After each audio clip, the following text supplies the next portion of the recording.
Here's a fun one. You're a lot more expensive than the other low-carb products and keto products in the market. Why should I spend so much on your products?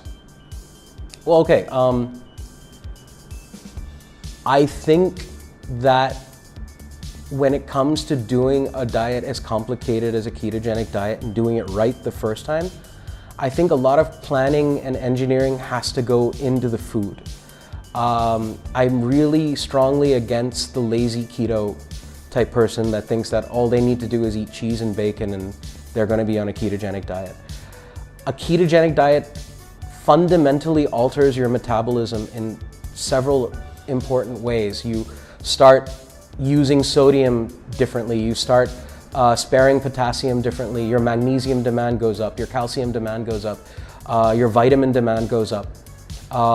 Especially in the keto flu phase, we see that your demand for alpha lipoic acid and carnitine go up as new mitochondria are being made. So it's a diet where you are fundamentally affecting some very important parts of metabolism, and you don't want to do it wrong.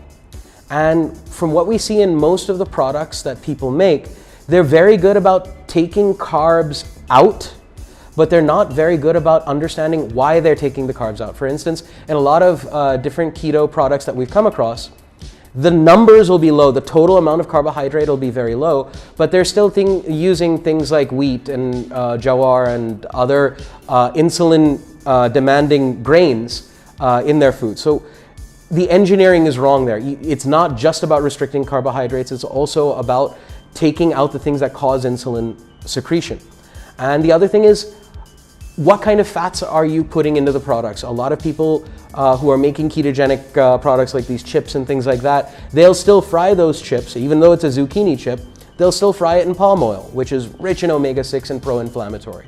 So again, when we're formulating our bars or our smoothies or things like that, we're using things like medium-chain triglyceride oil, which is derived from coconut oil. We're using olive oil to cook our food with, or we're using ghee to cook our food with, and then freeze dry it. So in that way, the type of fat that we're using is also a lot more superior to the other products. And then it comes to protein. We are obsessive when it comes to the engineering of the types of proteins that we're putting into the food. For instance, on a ketogenic diet, one of the things you want to try and decrease is something called IGF-1 signaling and another enzyme complex called mTOR. We've found that methionine, that's an amino acid, methionine poor diets are more effective in downregulating these enzymes and improving the ketogenic diet in general. So we not only give you protein, we give you the right amount of protein, but we're also careful about selecting methionine poor, leucine rich amino acids in the analysis so that when you're eating the food, your body is getting the ketogenic amino acids that it needs to generate ketones.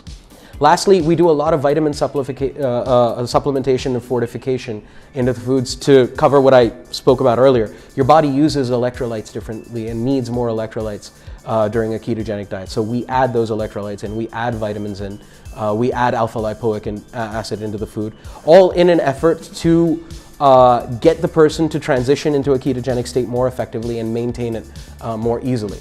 So I guess why are we more expensive? It's because we actually want to do these things right.